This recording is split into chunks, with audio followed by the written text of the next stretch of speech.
పేటలో BJP assembly convener Rangisetti రామకృష్ణను పోలీసులు అదుపులోకి తీసుకున్నారు. పోలింగ్ రోజున జరిగిన అల్లర్లలో ఉన్నారనే కారణంతో ఆయనను అదుపులోకి తీసుకున్నారు.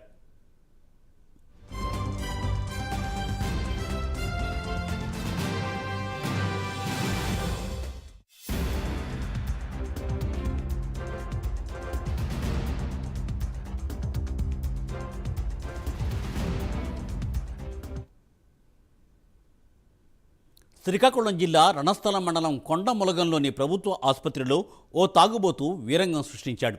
ఆసుపత్రి ఆవరణలో ఉమ్మేయవేయొద్దని చెప్పినందుకు నానా హంగామా చేశాడు. ఆసుపత్రి సిబ్బందిపై దాడి చేసి అక్కడ ఉన్న రికార్డులను చిందరవందర చేశాడు. వెంటనే పోలీసులు ఘటనా స్థలానికి చేరుకుని అతన్ని అదుపులోకి తీసుకుని కేసు నమోదు చేశారు.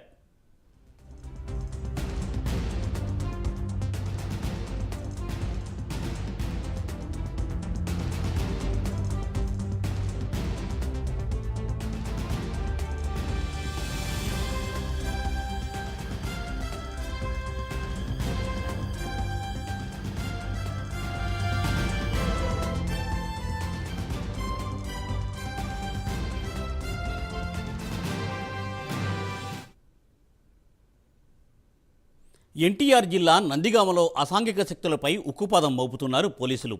ఏసీపీ రవికిరణ్ ఆధ్వర్యంలో కార్టన్ సెర్చ్ ఆపరేషన్ నిర్వహించారు. ఎటువంటి